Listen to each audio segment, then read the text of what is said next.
Hello and welcome to the Harold Cruse presentation. This takes place in a symposium in 1971. Enjoy the clip. It's about an hour long.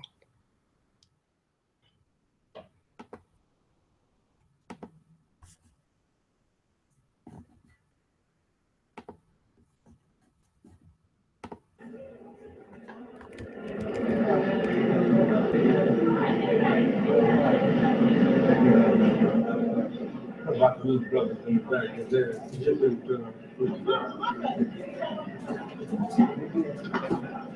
My brothers and sisters,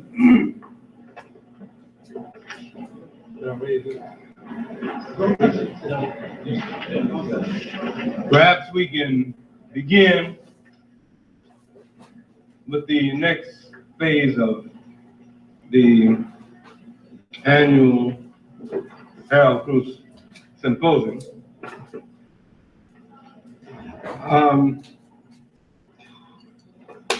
Previously, we have attempted to set forth a kind of a frame of reference out of which to examine the direction that Black people in 1972 ought to be moving toward.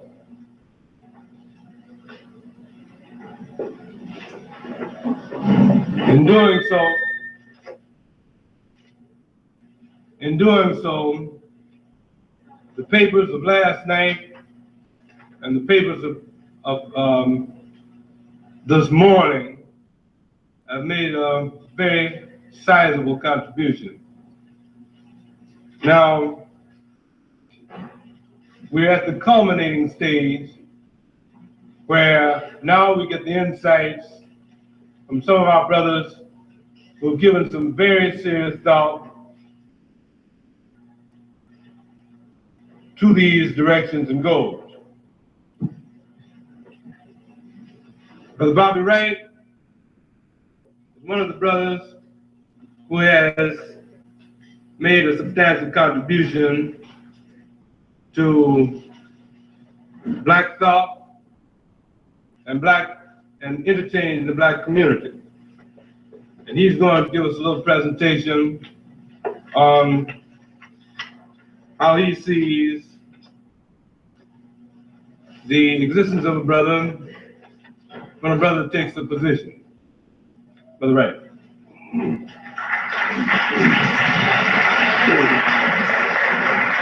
That should be one correction in the title. It should be The Loneliness of a Harold Cruse instead of The Loneliness of Harold Cruse.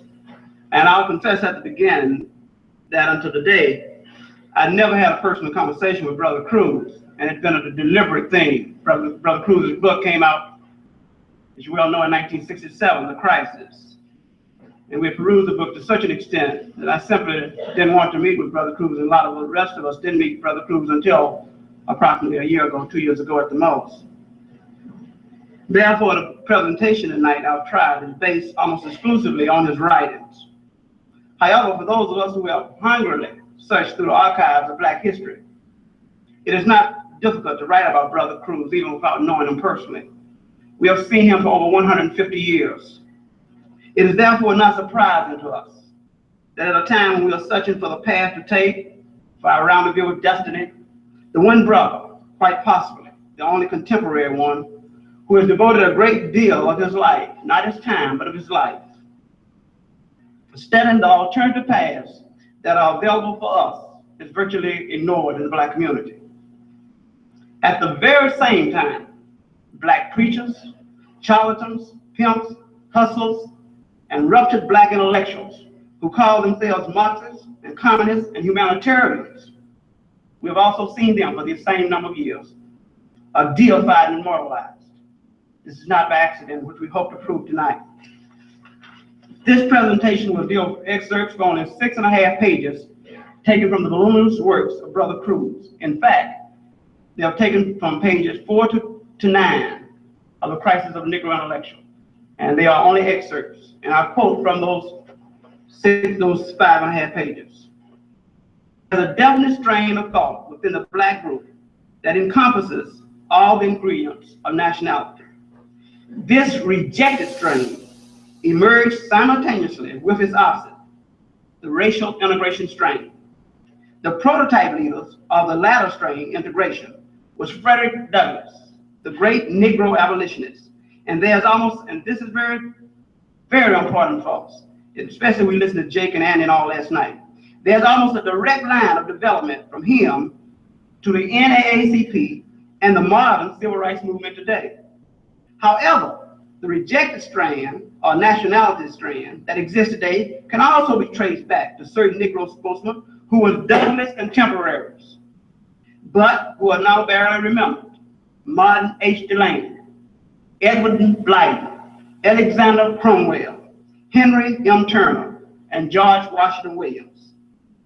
Douglass, Frederick Douglass, Booker T. Washington, Marcus Garvey, and W.E.B. Du Bois, on the other hand, are well known to the average Negro as historical personalities. Brother Cruse goes further. America, which idealized the rights of the individual above everything else, is in reality a nation dominated by the social powers of groups, classes, in-groups, and cliques, both ethnic and religious. The individual in America has few rights that are not backed up by the political, economic, and social power of one group or another. Hence, the individual Negro has proportionally very few rights indeed, because his ethnic group, whether or not he actually identifies with it is irrelevant, has very little political, economic, or social power beyond moral grounds to will. Thus, it can be seen that those Negroes, and there are very many of them, who have accepted the full essence of the great American ideal of individualism are in serious trouble trying to function in America. The American Constitution was conceived and written by white Anglo-Saxon Protestants for a white Anglo-Saxon society. Let me deviate here and stop Brother Cruse, because I want to explain what Anglo-Saxon means. And this is because there's a tendency on most of us to assume, and this gets us into a lot of trouble who follow this rejected strand, that just because words are commonly used, that they also have a common meaning to everyone. Now, an Anglo-Saxon Protestant is, notice I said is and not was, a member of the Germanic and Wignian peoples, Anglos, Saxon, and Jutes. They first lived in England before the Norman Conquest, and even today, it means a person of English nationality or descent, which have basically kept their language and culture. Let me repeat the last sentence, because some black people believe they can become Anglo-Saxons. They first lived in England before the Norman Conquest, and even today it means a person of English nationality or descent, most whom have kept basically their language and culture. Now back to Brother Cruse. He states, the fact that what is called American society or American culture did not subsequently develop into a nation made up totally of WASPs, basically because of Negro slavery and immigration, it still did not prevent the white Protestant from perpetuating the group attitudes that would maintain the image of the whole American nations in terms of WASP cultural tradition. But although the three main power groups, Protestants, Catholics, and Jews, neither want nor need to become integrated with each other, the existence of a great body of homogenized, inter-assimilated white America is the premise for racial integration. Thus, the Negro integrationist runs afoul of reality in the pursuit of an illusion, the open society. Let me repeat that again. Thus, the Negro integrationist runs afoul of reality in the pursuit of an illusion, the open society, a false front that has several doors to several different worlds of hyphenated Americans. Which group of subgroups, and this is a question that Brother Cruse asked, leaves this door wide open for the outsider? None, really. End of quote, end of Brother Cruse's quote. Now, although Brother Cruse may not call himself an artist, the above quoted 60 truncated lines are clearly a major work of black art, as he very clearly and succinctly connects us with our history, and in the process clearly documents the futility of almost every black organization in this United States. Why is this the loneliness that we talk about? It is precisely because Brother Cruse has followed a black tradition that has already been mentioned. True, as he points out, it's been usually a rejected strand. But by rejecting the popularly accepted strand, integrationist, he has gone much further and suggested many courses that should be examined. And for this, he has received personal, verbal, and written abuse from the Black Russians and threatened black intellectuals. Although it might be sort of embarrassing to Brother Cruse, I will let you hear the anguish of his own writing. This passage is taken from chapter 1 of his next book, Black and White, Outline of the Next Stage. I cannot keep the personalities out of this, but I think it is very important for those of us who also have rejected the integrationist position to understand that the main tool that black integrationists use against us is personal vilification. For you see, the black integrationist cannot justify his position no matter how erudite he is. How does a black ruptured intellectual speak integration and ignore the Irish and English conflict? How does the black Russian integrationist explain the Jewish, Russian, Polish, Latvian, Ukrainian, etc. conflicts? But I understand these black aberrations who reside in the black community. They are running for their lives and they have nowhere to go. And now I quote you in his own words from Brother Cruse in the Black and White Outlines of the Next Stage, the type of vilification that it was received. The Crisis of the Negro, and I'm quoting completely, the Crisis of the Negro Intellectual was first published in November 1967. As the author of this premeditatedly controversial book, I quite naturally anticipated that I would be in for some rather heated counterattack from even certain blacks and whites who are not mentioned in my protracted polemic. What has been surprising, however, is that by the winter of 1970, it is a curious fact that very few critics have dealt with this book at all. But what has compelled me, after more than 2 years since the publication of the Crisis of the Negro Intellectual, to take up again further elaboration of issues were not the revolts, and he goes on to speak of the old left and whites, but it was because the crisis in 1969 came under siege, not from the middle age carryovers of the Negro left of the 40s or 50s, but from a new generation sportsman of the black left of the very late 60s. His name is Robert Christman, and he is the chief editorial assistant to the distinguished Professor Nathan Hare, publisher of the New Journal, The Black Scholar. His criticism did not, in fact, surprise me. They only exasperated me because of the critical context in which the attack was leveled, from the context of a scholar's publication. And I think that should be re-emphasized. From the context of a scholar's publication, the very type of publication that, not quoting it alone, that Brother Cruse felt should examine the ideas he proposed, instead of attacking him personally. In fact, Robert Christman's article was The Crisis of what? Harold Cruse. Now, still quoting. I must say right off that the first issue of the Black Scholar was blatantly symptomatic of our profound theoretical and conceptual dilemma. The Jones appearance indicate that the crisis of the black intellectual is deeper and more ideologically confounded than I imagined. And that is the end of my quotes to Brother Cruse. Finally, I would like to say to Brother Cruse that we at the community university see a definite movement developing all across this country, which is moving towards that rejected strain. There are many community universities springing up all over this nation, and the mass media will never know about them, just as they've never known about this community university, which has existed for over 4 years and has withstood the onslaught of the deans of black Russians, the ridicule of the black intellectuals, integrationist intellectuals, and the contempt of the directionless black militants. But yet people keep coming and keep participating and keep examining the rejected strain.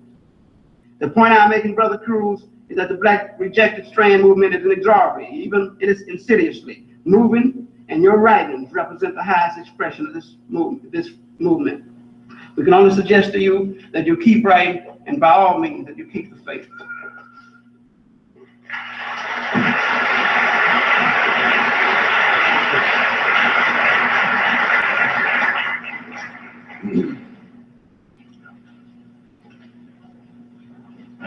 Are the representatives from Obasi here?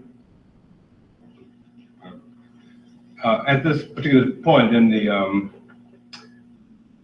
program, we want to include something that was not included on the program sheet, which you probably have, and that is a presentation from some of the members of Obasi.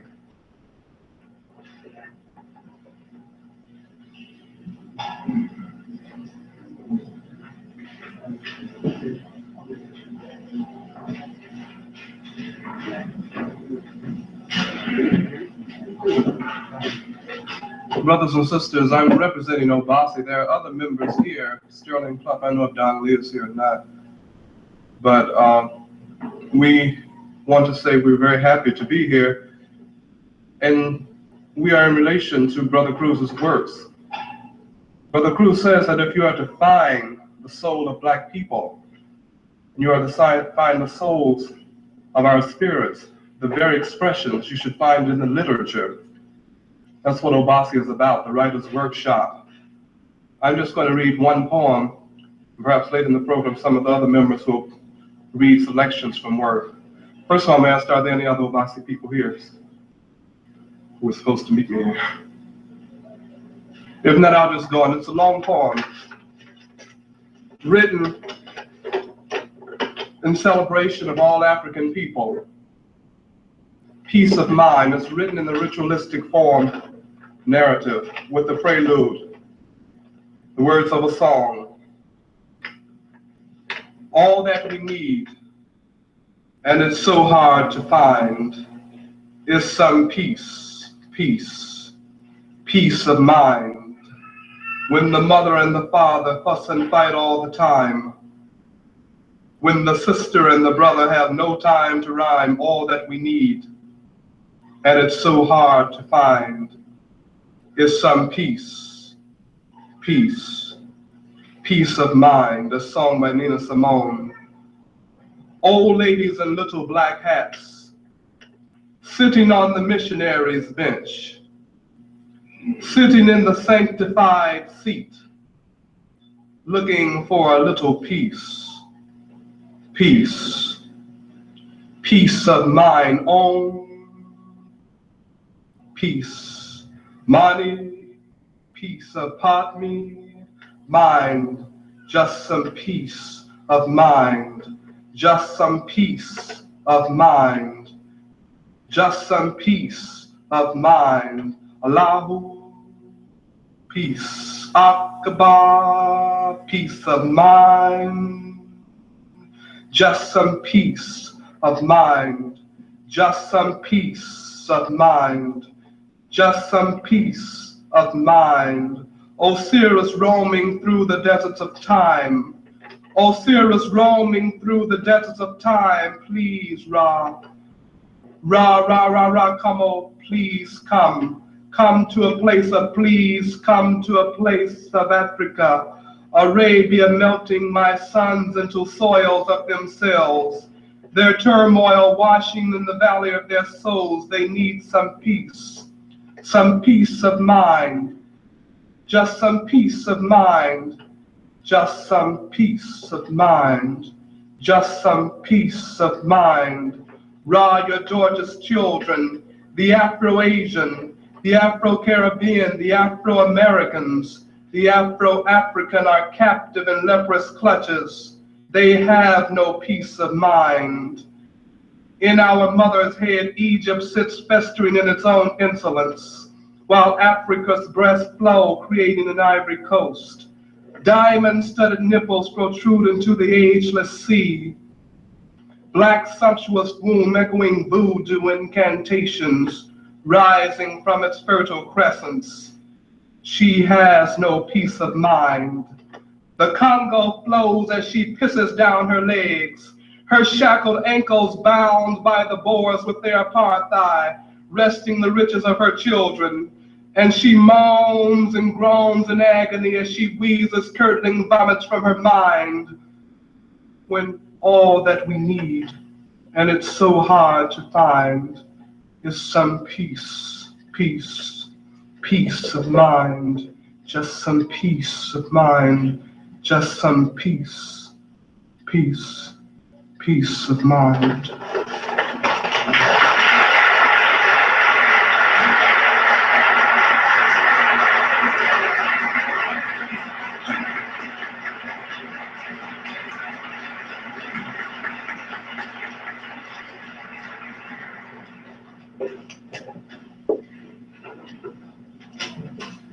Sister Yvonne Allen will make a presentation to Brother Cruse.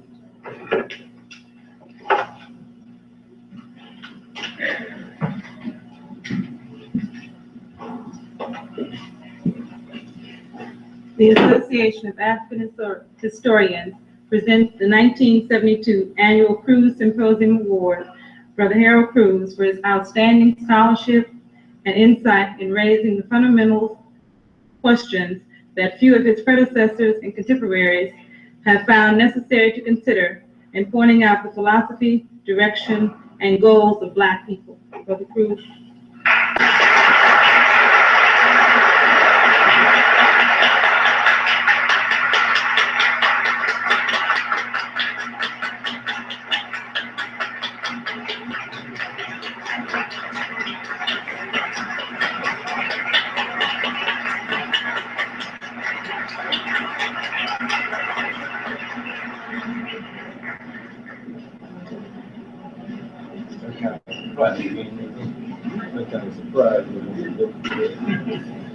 I think we sprung a surprise on Brother Cruse.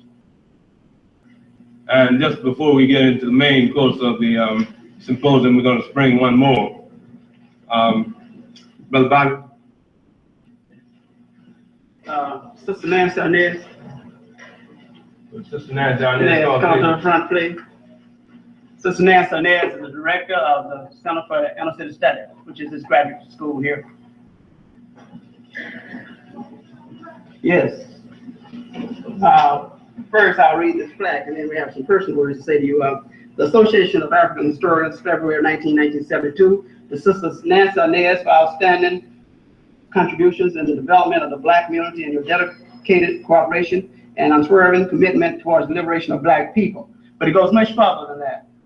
I mentioned to you that the university has been functioning here for quite some time, and we've never had any pressure due to the she gets it all. And we feel that this building, the way it's being used by the Black community, by Black people, all Black churches and all other Black so-called schools should be used in the same way. And when we think of the community, many people, when they think of community, they think this is the community. This is the Center of Inner City Studies, Northeastern. It is the community to us. And Nancy, this is to you.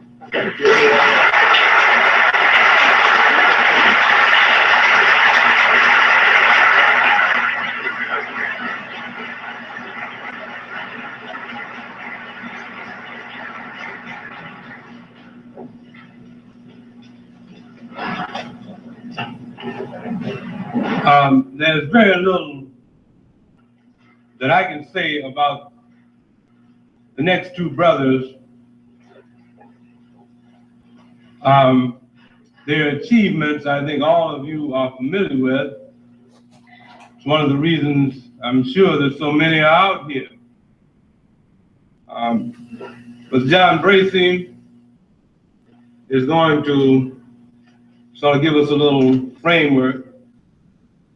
And then Brother Harold Cruse is going to also give us a kind of a framework.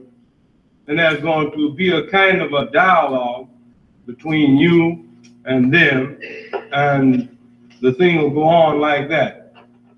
There'll be no real formal kind of speech kind of presentation. So I wanted to say that to sort of let you know, so that you would get a feeling of what is going on in terms of the general ground rule. Brother John Bracey from Rochester, University of Rochester, professor of history.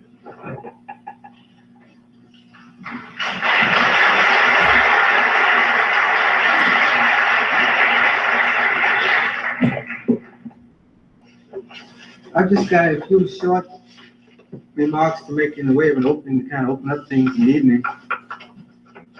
For the evening, I'm kind of glad to be here. Andy and Brother Lodge and Bobby Wade and Harold Pitts invited me back. They invite me every year. I finally made it 1 year.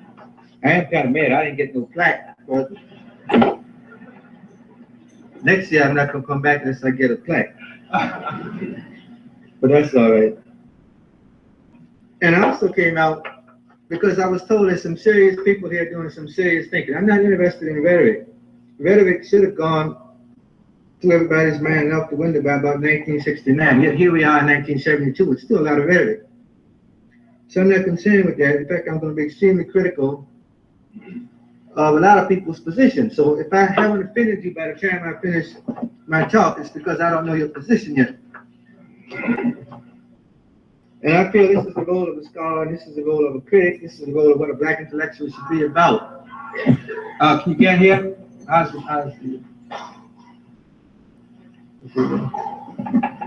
I'm pre-industrial. I can't deal with all this.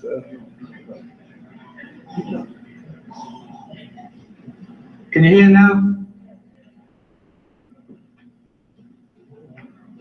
I never did get anywhere with machines. Okay, first of all, the title of the final panel is called Black Crisis in America and the Goals of Black People. That's a good title because we're in crisis because nobody knows what the goals are. And the people who have goals can't achieve them, so they're in a crisis also. So first of all, I'm going to try and deal with one, the nature of some of the crises we're in, and two, the kind of mythology that underlies the crisis, and three, my idea of what goals black people should be about, what they should be pursuing. First of all, the kind of most important to me type of crisis is the kind of anti-intellectualism that we get in the black community. Harold's book is an example of that. As Bobby pointed out, the book was written in 1967, Crisis of the Negro Intellectual. To this day, no serious black scholars have addressed themselves to Harold Cruse's work. William Styron wrote a trashy novel, and 10 black writers jumped in the print attacking that. Now, we've always known white people couldn't write about black people. What's new about that?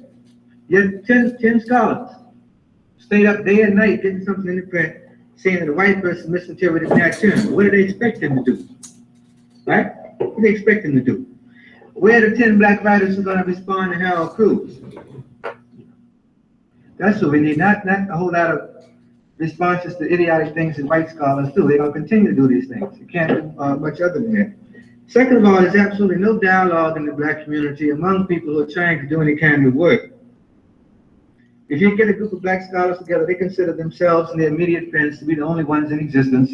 And there's no attempt made through the national magazines to really provoke any kind of meaningful dialogue. This is not to downgrade the black world, which does an excellent job, and the black scholar, which does a pathetic job.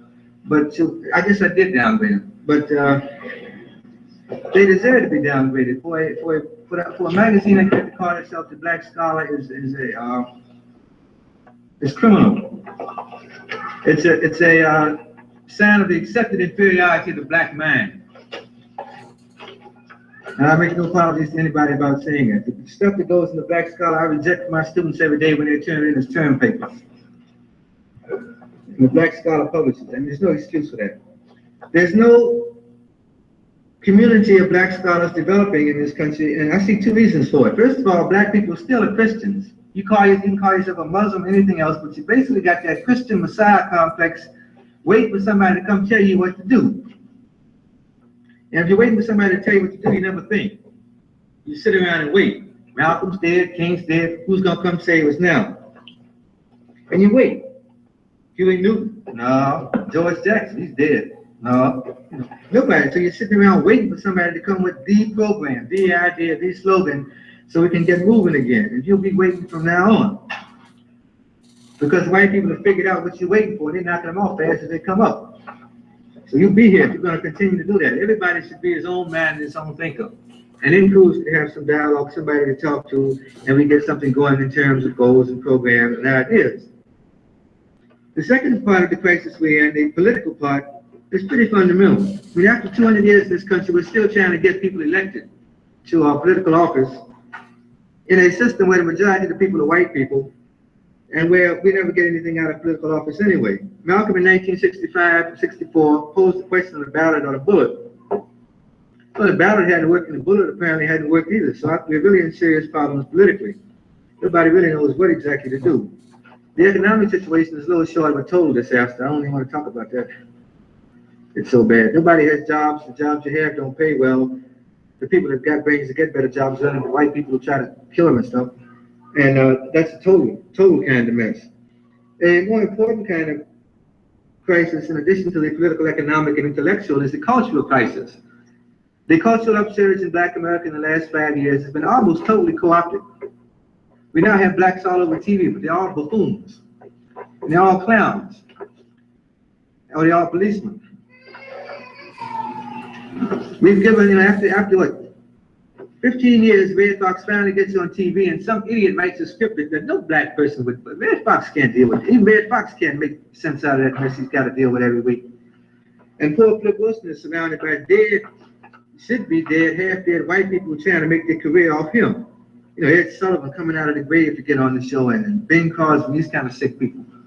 You know, and I mean, this is our talent. We've been nurturing these people for years, and they finally get on somewhere, and we can't even control them enough to let the culture come out in any kind of meaningful kind of way. And in fact, it's almost a disadvantage to be on mass media. I mean, if we can't control it, it's best probably not to even bother with trying to get on it. You know, we just kind of leave these kind of things alone. Now, there are a number of reasons why we can't understand the nature of these crises. They seem kind of simple, but we have a lot of problems. And there are a number of concepts that black people are now dealing with and evolving and using in their work, or what they think is their work, that create this kind of confusion. First one is the concept of Pan-Africanism. The Pan-Africanism that black people are talking about today is, for the most part, rhetoric. There is no political, functional Pan-Africanism in the world today. There is none. There's absolutely none. Zero. Give you an example. The combined military forces of the independent African nations equal that of the Union of South Africa. The combined military forces of the independent black African nations today have expended a lot of energy shooting people all black. There's not been one African troop that crossed the Zambezi River to free black people in South Africa or to fire a shot at those white folks down there. They're shooting each other in Nigeria, they're shooting each other in Sudan, they're shooting each other in Chad, they're shooting each other everywhere they are. And they're still Mau Mau in jail in Kenya. In an independent African nation, their Mau Mau brothers have been in jail since 1952 under the British, and Kenyatas kept them there after independence.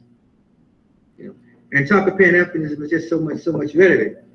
When you had an uprising in the West Indies in 1969, when the brothers in Trinidad, Tobago, and in Jamaica rose up, and the U.S. mobilized troops in Guantanamo and sent their fleet down there, what did black people in this country do about it? Nothing. They didn't even know about it. They didn't even know about it. So, I mean, let's talk about, we're going to save Africa, and we're going to save this and save that. We got to save ourselves first before we can save anybody. We're not even doing a good job of that.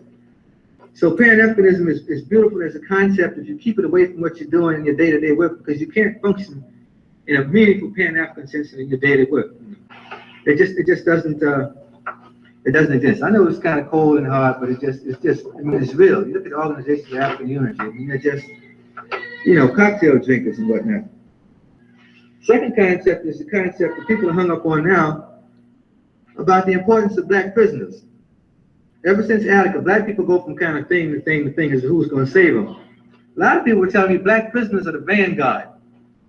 Now, I understand a lot of brothers get locked up for different reasons, but you tell me a brother in jail can't even get a drink of water when he wants to, that's going to lead us somewhere? It won't happen. It won't happen. They're already in jail. See, they don't have to be locked up. I mean, they're already there. And their lack of understanding and our boosting of these people into positions that they can't hold is responsible for them being killed in large numbers. Look at George Jackson, for example. You read George Jackson's book, got a beautiful book, letters, you know, from Soul there and so forth, on how bad America is. And he wrote this in prison, got it out of prison, got it published. Now, white folks read that. So what did they say? What a great guy George Jackson is? Oh, and George Jackson in the same book says, I didn't get parole this month. I've been on good behavior. I don't know why they won't let me out of jail. You know why they won't let him out of jail. He wrote a book saying how rotten the whole society is, and when he came out, he was going to tear it up. That's exactly why he didn't get out of jail. And after he wrote his second book, they killed him. He said, enough of this. Enough of this is enough. You know. So, you have to take yourself, you have to really understand the people you're talking about. If you're really serious, your life is in danger. And you can't be confined and be locked up in jail and be a serious political person in that kind of sense. You really can't. You really can't. If you want to be a martyr, you can be a martyr. But being a martyr and being a successful freedom fighter or revolutionary is entirely different question. It's an entirely different question. Now, why is it that blacks are in this kind of band? Well, first of all, we don't really understand our relationship to American society. We're third world people in one sense, we're colony in one sense, but our basic social grounding, our basic social and economic foundation is anchored within the very society that oppresses us. That is to say, everybody out here that works gets a check that some white person signs. See, we don't own any land, we're not peasants, we don't own any means of production, we don't produce anything independent of white folks' ownership and control. And you can't expect us to have the same kind of values and judgments and carry the same kind of struggle that third world people do who own land, who are fighting for state power. You can't compare the struggle of black people to the struggle of Vietnamese people. I've got to stand in contention that if the black people had been in the Tet Offensive, they'd have pulled up in Saigon and demanded jobs.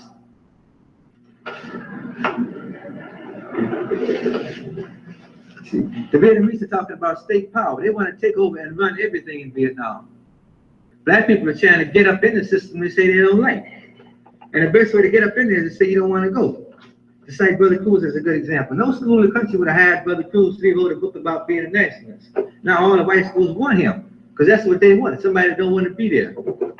See? So they can get him there and keep him there. But Cruse is smart enough to know that, so I'm not worried about him. But it's the younger brothers who don't understand that. Where I teach, we got kids that walk onto the campus carrying spears, wearing dashika's hair 4 miles long, swearing they're separatists. Walking onto all white campus, swearing they're separatists every step of the way. Cussing white folks the minute they get off the bus. White folks gave them a ticket to get on the bus. Swearing they separatists. Swearing they separatists. Swearing they nationalists. Saying they want to be independent. They want land of their own. Dormitory. Right? We have to be serious about how we relate to American society.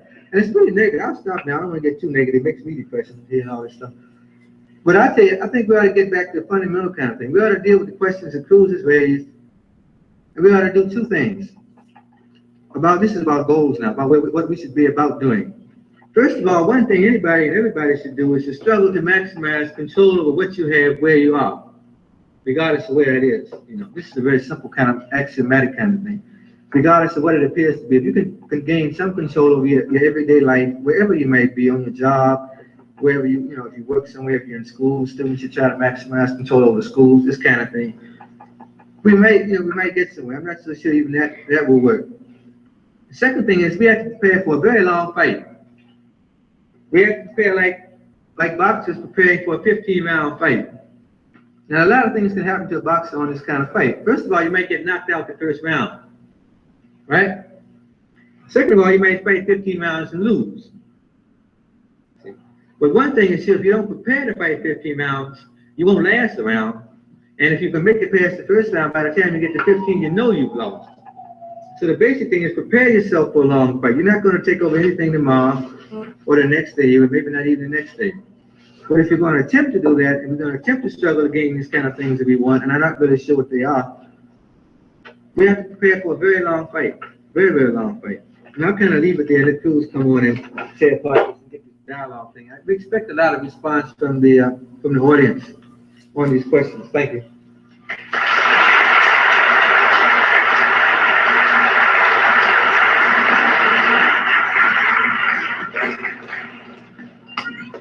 Good evening, brothers and sisters. I must say at the very outset that these surprise happenings that occurred here with all of this lavish display of affection was something I didn't anticipate. Whenever I leave my hideaway in Michigan to go out and face the world, I'm always a little apprehensive what I'm going to meet out there. Whether it's going to be friend or foe. I've gotten sort of used to that now. I've become hardened to the role that I suppose that fate has consigned me to play. You should understand that the role that I am playing as an individual at this juncture of our history is not a role that even I planned to play. And I think that should be of interest to you, perhaps in a better understanding of who I am or even who we are. I'm playing a chance role, a role that was brought about by circumstances that it has taken me 25 years to understand. And I still don't understand it all that well. But it was sort of, you might call it adjusting to a role as one went along. Now, I'm not going to be long-winded here tonight. I don't want to be. But there is so much wrapped up in this problem of ours, more than you and I think is wrapped up in it. This is part of our problem. I've often said, after hearing a lot of brothers talk and movements clash, or individuals rant and rave, is that no matter how much we protest, no matter how much we demonstrate, or how much we display what we think we are, we have, for the most part, underestimated our situation in the United States. Now get this clear. That goes for you, me, and every individual that proposed to be a spokesman. We have underestimated our situation in this country or in the world. We don't fully understand our situation. We only think we understand it.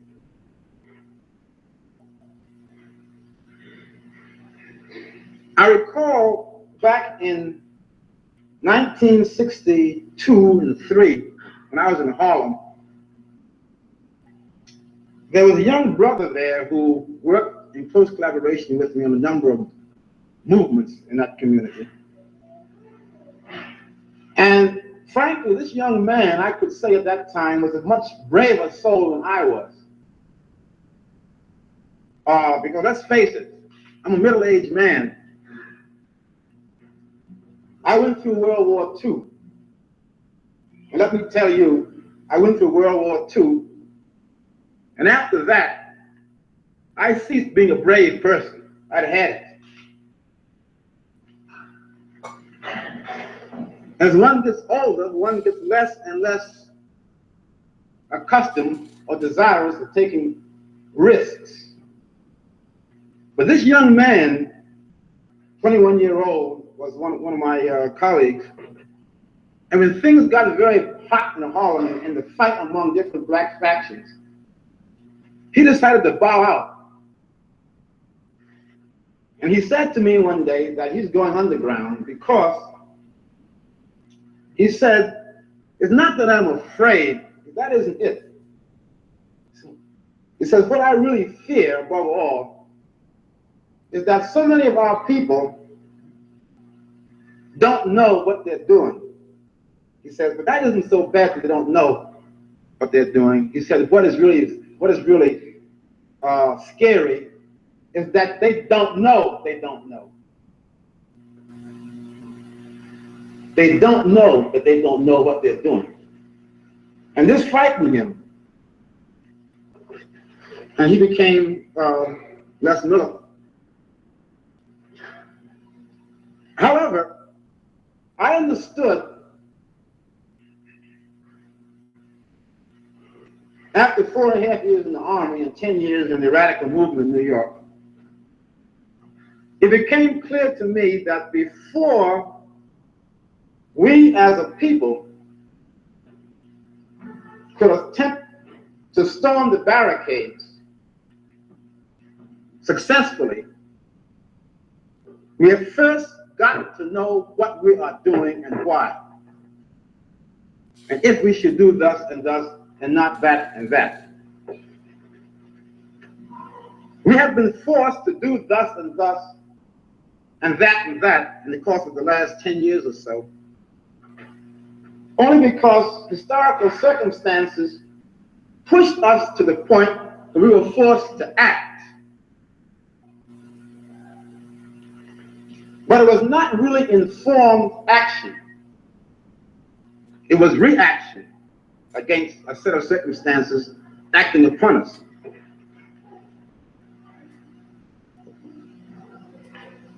And we thought that rhetoric and action alone would somehow, in a very magical way, solve our problems, and all of the barriers to our existence would, ipso facto, just vanish from the scene. But that 10 years was only a dress rehearsal for something else. Now, I recognize this as far back as 1960. When people started talking about the Black Revolution, I knew enough from having been involved in radical movements, from having studied the past, that this could not possibly be a Black revolution. Could not possibly have been a revolution. There's no way in the world this could have been a revolution.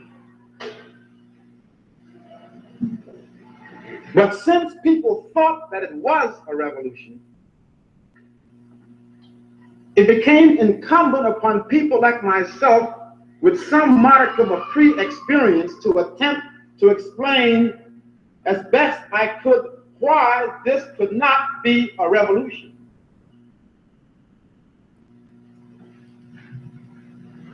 I felt that perhaps in the attempt to explain why this was not a revolution, that if those who thought it was a revolution and who really wanted it to be a revolution, that they might learn something from this to explain to them probably or possibly how to make one.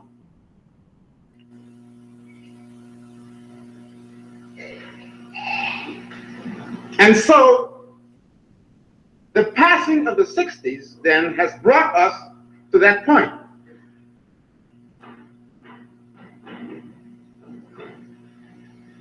The point of what is the program? How do we get to the fashioning of the program? Whatever that is supposed to be. Now, I cannot presume as one individual to tell you what the program should be. Because number one, even I, as one black, does not know what other blacks really want. And you cannot fashion a program for people who don't know what they want.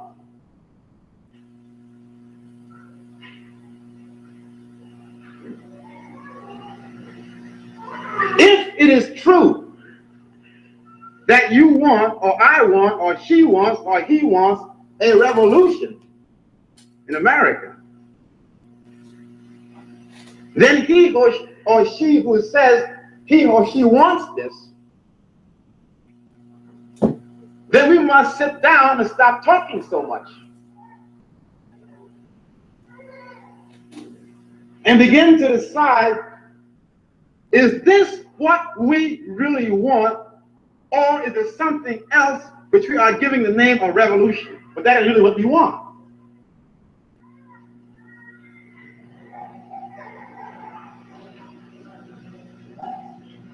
During the 60s, and even now as a result of the 60s,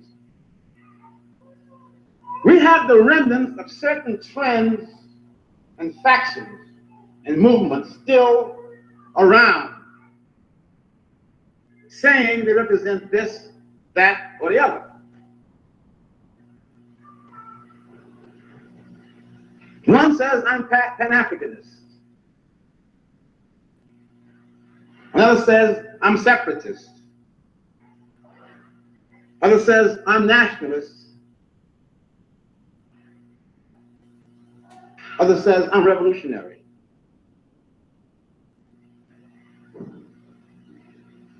way, we got problems.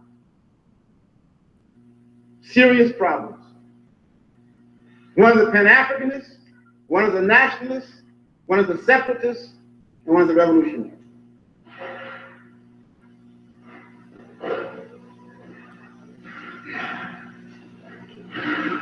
We got a problem in program, method, conception, and analysis. We even have more than that, but I don't want to make it sound too difficult.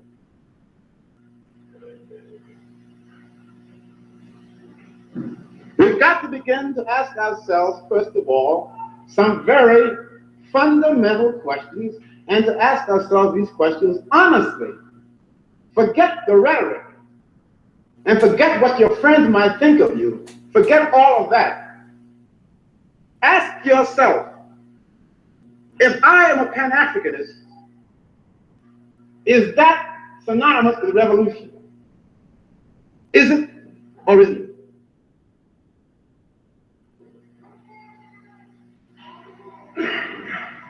If I'm a nationalist, is that synonymous with Pan-Africanism or separatism? Is it or isn't it?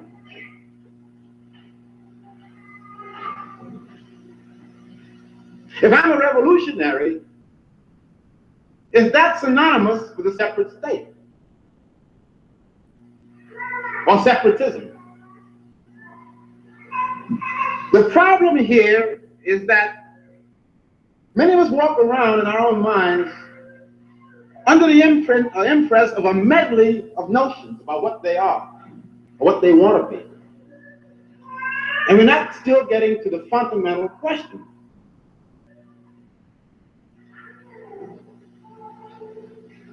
I'll be brief for the time being. But no matter what you are right now, and you can be anything you want to be, believe me. I don't care what you are. Right now, no matter what you are, you have got to stop and ask yourself first one fundamental question before you entertain anything else. I believe the first question you must ask yourself is this: is it possible, realistic, and probable that I can achieve what I think I want within the context of this society as it exists right now? I don't care if you're a Pan-Africanist, separatist, nationalist, immigrationist, revolutionary, I don't care what you are.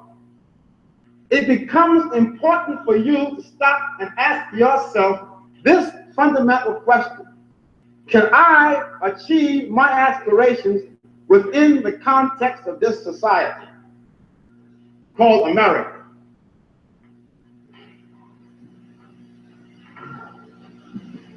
If you say yes, you think you can, well, at least there is a basis there of some consensus. If you say no, I don't believe it,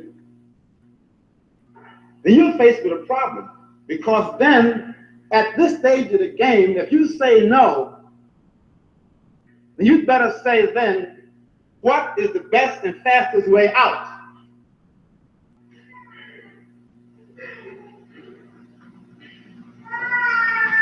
And that is being honest and realistic. Anything less than that is pure bull and rhetoric and talk. It's meaningless in terms of program, mind you. We're talking about program now. We're not talking about whether or not you wear dashiki or straighten your hair. That's irrelevant already. We are talking about the elements that should go into a viable program for the future. And it's got to be based on a number of assumptions and a number of heartfelt beliefs about the future of blacks in the world, and specifically in this country. And we got to be hard-headed about this. Because this is no time for muddle-headed thinking about anything. Fads and passing fancies. No time for that. Because the 1960s presaged a development in America, in the Western Hemisphere, that is fateful for black people in this country. Decisions are going to have to be made about the role we play or don't play.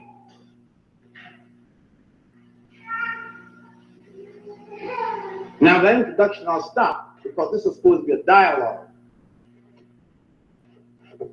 But there are certain things I think we have to clear up in our minds. And from that basis, we can proceed. Thank you.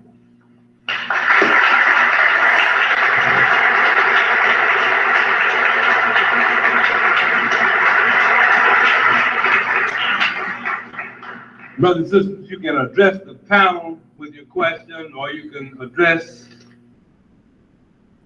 an individual on the panel. Just when you, would you stand and would you yell? Because actually, acoustically, we have discovered that while you can hear with the microphone help here, it's difficult for the brothers to hear up here from back there. So this is Brother Cruse, Brother Brayson, Brother right here. And if you want to address one of them, please do so. Or if you want the panel itself to address itself to either your statement or your question, please do so. Could we refrain from the church testimonial types of things? If,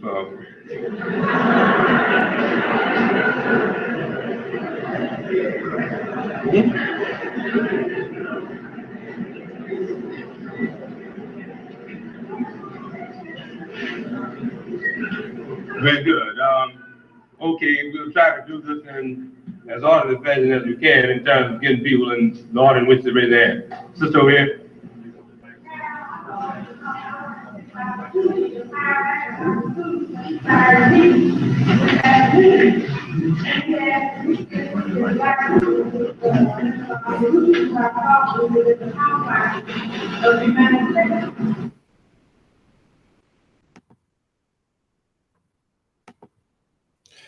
Well, I hope y'all enjoyed it. Harold Cruse. I just stopped it because the end of it, where the question period come, it's a little difficult to kind of make it out, right? So I just decided to end it right there. But I have this book right here. When I entered into the conscious community, and I asked different so-called scholars of the conscious community, have they ever heard of Harold Cruse? I don't just got one book, but I have another. You got Plural and Equal, and there's one or two more out there I need to get my hands on. But this is the one. The other books kind of lead up to this book. And as you see in the video, 1971, early 70s there, that the people who were scholars of the day, the ones that some of these conscious community called their heroes, they wouldn't write a response to this book. Because the writer's response to this book at that time would have put you out there at who you really are. If y'all don't have this book, I'll put you a link to get this book in the description of this video. This book go hard. I'm the new Harold Cruse regenerated because I agree with Harold Cruse. Program, method, what did he say? Program, method, I believe it was, and I'm gonna just say analogy, it was one more, it started with a C. But he was describing the Black Power movement of the day and the intellectual position in which they stood. And it's his understanding, which I was just born around that time, so I have no conception of what life was for them for real, for real. I only have books and videos and stories from people who lived during the time. But it ain't nothing like looking at an old video and realizing, boy, it was real in the field. And he could plainly see that what they called a revolution wasn't a revolution at all. See, that was offensive to those that was calling themselves in a revolution. Now, time has went on, and the Pan-African movement was born at the end of that revolution in the early 70s, somewhere in the late 60s. But he said, that's not Pan-Africanism. Even the other brother said, that's not no we don't have no Pan-Africanism nowhere on the planet. In effect, so they tried to re-spark this new Pan-Africanism and blend it in with the Kemetic movement. Sad to see what they called, I ain't gonna put their names all the way out there, but they got red, black, and green with socialist names on the tag. They blend in shit. That blend don't work. You cannot build the nationalist program, the Pan-African program, and blend it with a socialist movement. It's like the brother I had on a couple days back. He was confused like these dudes.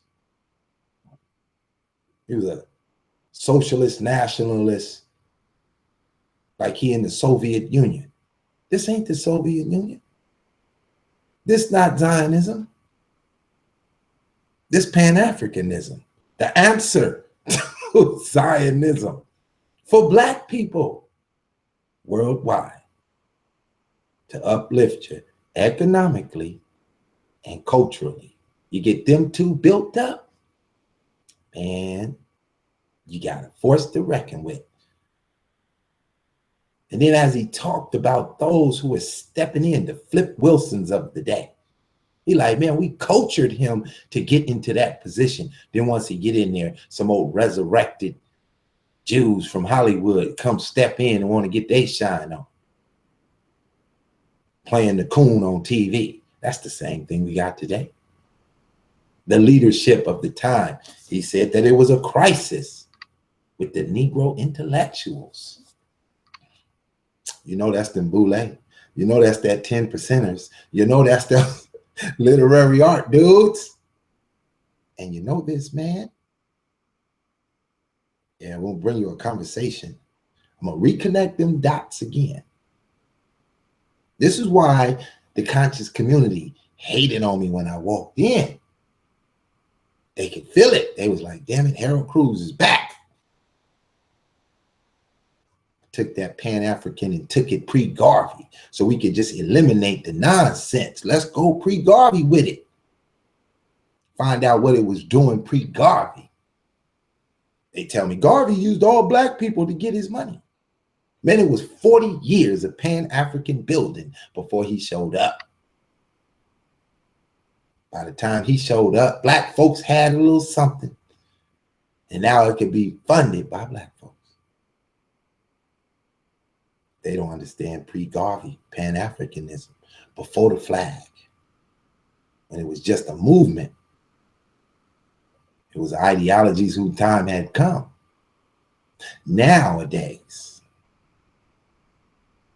there ain't much room for this mentality, because those that are sitting in what we call successful positions in American society, well, they're trained by the very group who integrated your economics, but not you.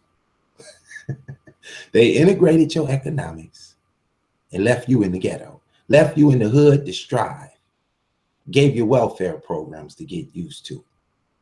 Now Trump in there trying to take them away, and you're crying and begging for this, free this and free that. Can't be independent if you need the government to give it to you for free. If you stop spending your money where you spend it now, they will beg you to give you something just to spend your money once again with those that oppress you. But we can't do it because I got integrated, so-called wannabe, perpetrating, fraudulent, Pan-African movements running about. I had one on just yesterday, a fool. The scientific method of Pan-Africanism, excluding a God, is the way to go. Nature, the doublespeak word. Oh shit, I got one for the ass. I'm taking notes. Don't come over here to pit boss thinking that you're good with your get down because you graduated from some 4-year integrated college and that you can walk over here on YouTube with that bull crap. I'm going to slice and dice you something nice ya. I'm going to slice and dice you nice ya. I'm going to get you gone. I'm going to fill up your coffee cup till it runneth over. I'm going to give you this Pan-African pre-Garvey get down, blend it in, and you're going to be mesmerized. You wonder where I get all this information. How you know? Oh, man, I had some teachers. I'm going to just call them teachers. I can't tell you who they are. Hell no. We won't go. I'm just going to kick that goodness all through you. All year. They're going to hate it every step of the way. I got to get into your heroes. Those you learned in college and in high school and in junior high school and elementary that you thought, based on the way you were being taught, that these guys is the real deal. When I get into that Hollywood 10 moment in them 40s, it show you how these communistic, Marxist, social revolutionary Jews had to go underground because they was being blackballed and pop back out in the 50s, writing movies. They decided that it was time to integrate blacks in the Hollywood roles, starring positions. No longer just the backboard of the community. Put them in the front, but they got to do the work of integration. They've already trained them. They're out there at the boardwalks of New York and Harlem, performing arts. They done built their skills up. Bill Cosby, my man, the pound cake man. He knew what he was doing, but he knew he had to play the game. So he jumped in Hollywood and he played the game for years. Sold you Jell-O pudding with poison in it. You ate it up and fed it to your kids. He bubbled to $1 billion. He gave you the Huxtables. Doctor and a lawyer. Perfect integrationist, but was a proud look for black folks at a time when all we had was good times. He came with the goodness, made you feel great. I grew up to that show. I loved that show. But it's still a program going on. It's still television programming. They couldn't fool Harold Cruse. They couldn't fool Harold Cruse. They can't fool me. So the conscious community is a conglomerate of buffoons and fools on YouTube with a fake Pan-African comedic flow that just don't go. None of them got a book this good dealing with black folks and intellectuals. This book knocked all them books out. I put a special note in this book. I wrote it right there. I said, this might be one of the best books to read, just in case somebody get their hands on it. Read that first. They're gonna be like, now he wrote that in there, he didn't even sign it, he just put that in there. You're damn right. Because when you read this book, 100 years unfold, or at least up until 1967 when he dropped it. He covered the 20s, the 30s, the 40s, the 50s. He lived through it. Damn. First-hand account. I guess he was a good 45, 50 in that video. He died around 2005. Nobody even talked about him. I mentioned his name as some literary integrationists, so-called Pan-Africanists, and they blew a top. Shit blew right off top of their goddamn head as soon as I said his name. When it blew off, I knew I was on key. I said, I super disagree with this guy. And he super disagreed with this guy. I said, I gotta be on point. So I kept pushing.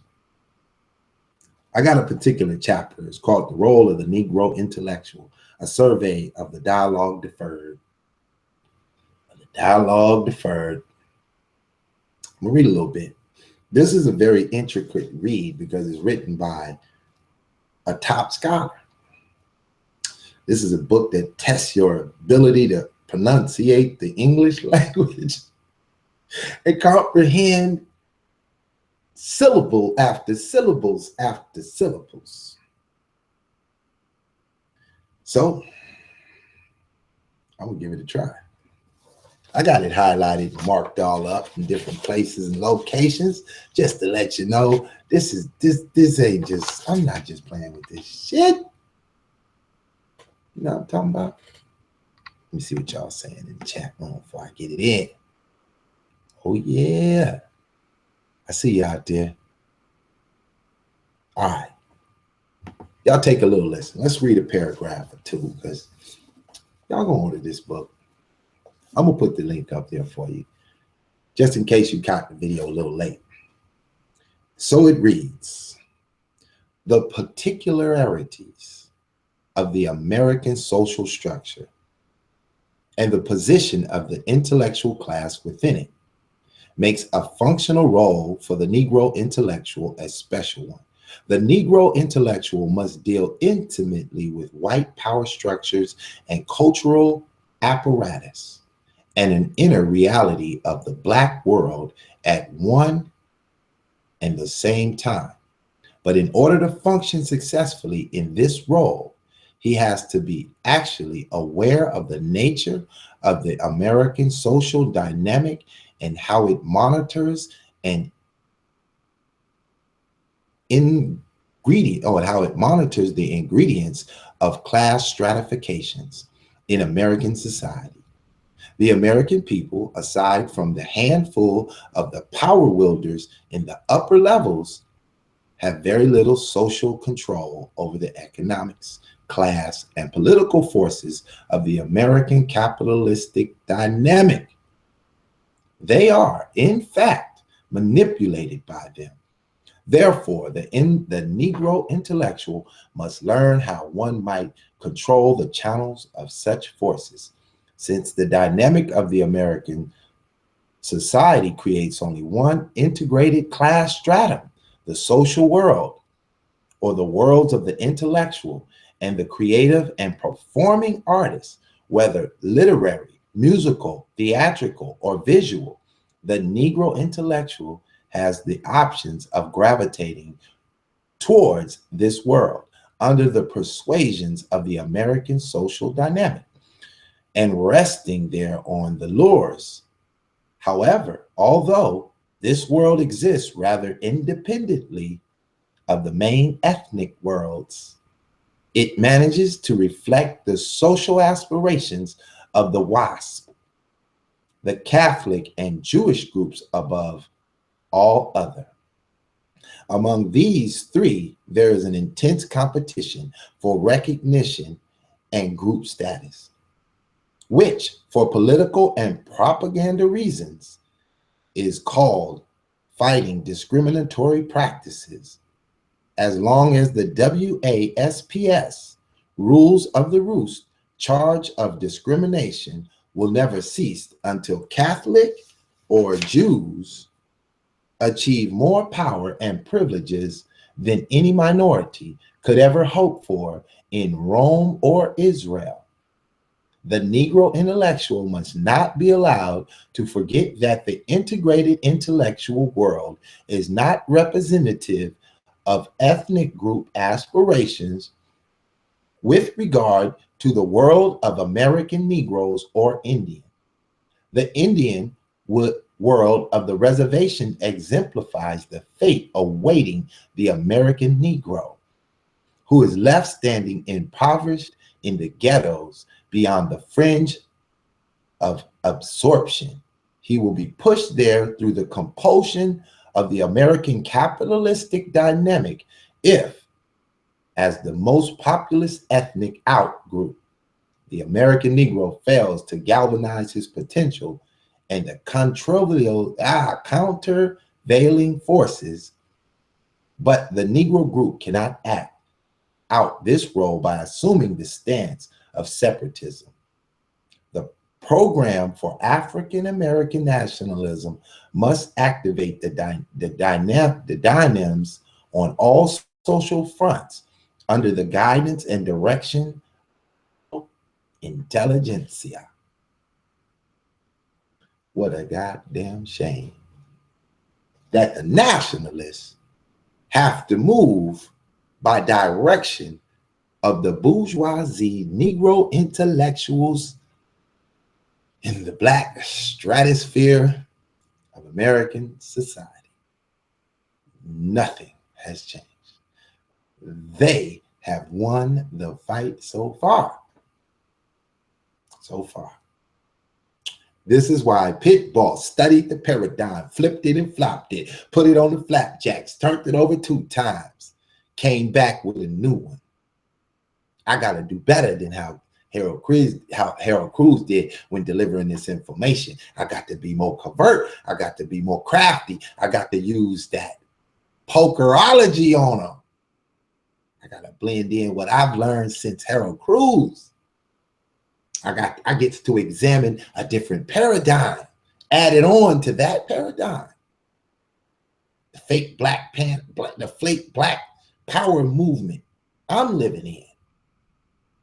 And it's only fake because they don't understand the history, the mystery. And so they live in misery, trying to understand. They mean well. They put forth what they feel is a real push for some sort of nationalist ideology.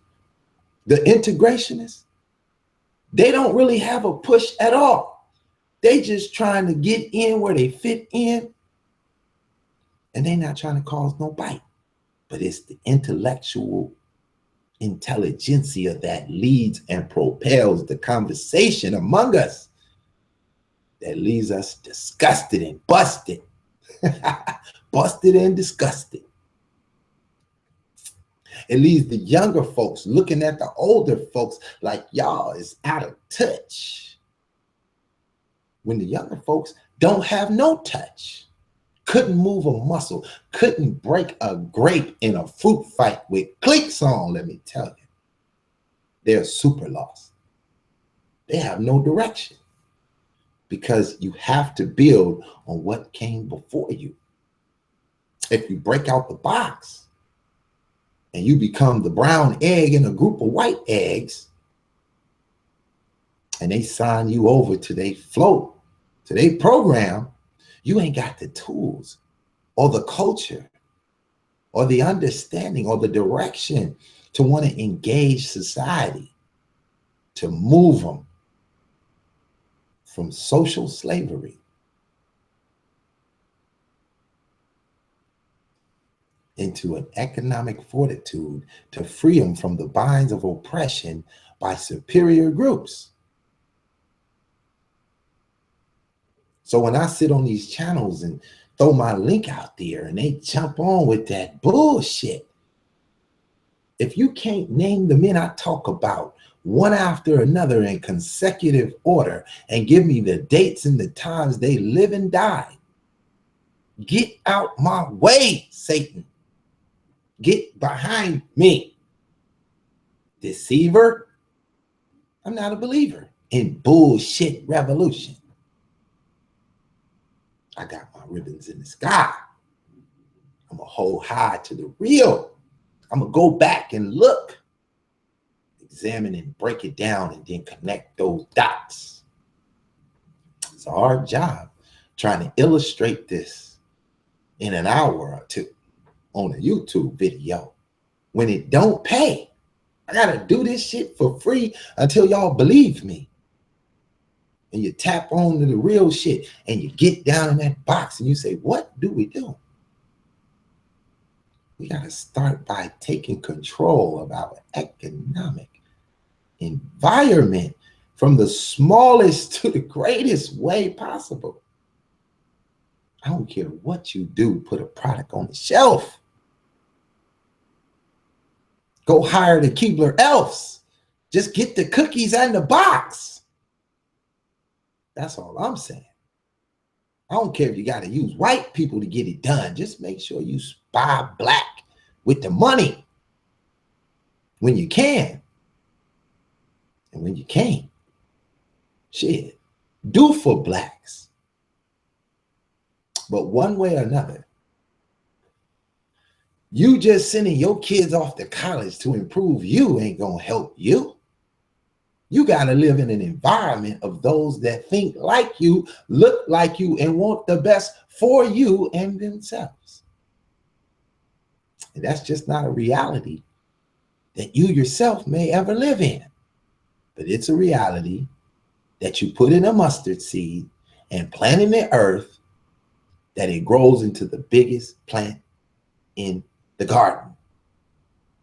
It's an idea. Plant the idea and let it grow where it may, with whom it may. It's a tough job. Anybody want to step out here to the verbal guillotine? See if you can handle this pressure of all of these fooled, fake Pan-Africanists that jump on my YouTube page with their program. When I ask them, give me an example of your super scientific technical breakdown, this fool run all the way over to Haiti 200 years ago. He ain't got an example in 200 years. And you want to compete? You should turn off your YouTube page and throw away your ideas and go become the greatest integration you can. You wasting time. You're not building nothing. You have no examples of your ideology in effect. I'm pulling out videos, lifting up books, connecting these dots. I'll make a college professor jump on my channel and take notes. Go back to college and rearrange your curriculum. You teaching it bullshit. Because if they film it and they send it to me, and I got a lot of them, I look at that shit and laugh. What the fuck am I paying for? Pay you to put me in debt of integration? You don't take that much knowledge to make $40,000 a year. You need to know nothing to make $40,000 a year. It's rough. Now, I think I got a few people in the room that might want to add to the polarities of this conversation. Don't all jump in at once. I do own the eject button. But I'm going to throw it out there just in case, you know. I'll go off in a minute, you know. I just wanted y'all to enjoy that clip without the backdrop music and get the extended version. I'm sitting on a whole lot of heat. I'm just waiting for him to step into the hole, the thunderclap hole, and I'm going to get it to him. I'm going to light him up. I got a couple of conversations I'm building. I can't give away the titles because my copycat channels run off and try to do a show based on the same title the next day and F that up. And I just laugh. You can't do this if you don't know the paradigm. You can't do this if you ain't connected the Lego blocks to the Lego dots and You know what I'm talking about. It can't be done. It's not hard to do. I'm not doing black magic over here. It ain't that hard to do.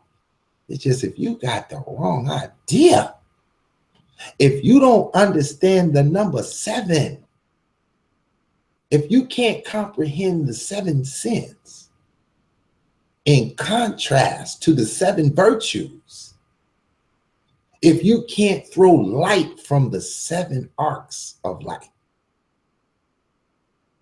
to hit all spectrums of the colors in the prism, you're not ready for pit boss.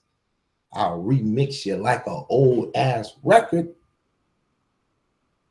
Come off my Technique 1200s, reverbing on your ass. Let me tell you, I sat back for some time digging in these books, taking these looks, shifting through this material. So if you have enjoyed my station, if I bring you any value, support it. That's all. Support it. There's links. There's several ways to do it. Don't come soft. Go hard. If you have an idea that Pit Boss can be a part of with you, get in my email and write it to me, 99lightyears@gmail.com. Now, what does that mean? 99 light years. The speed of light, the distance it travels in a year, times 99 is where my thoughts are. From this moment here, I'm 99 light years away. All you can see in the trail is stardust, molecules, atoms, electrons and protons, quarks, up quarks and down quarks. The beginning. That's it. So, apparently, you guys have enjoyed the show. I'm happy to bring it to you. This is Digital Pit Boss. That was Harold Cruse. A stinker, a dagger, a real dagger. The nail in the coffin for all y'all bluffing. Holla back.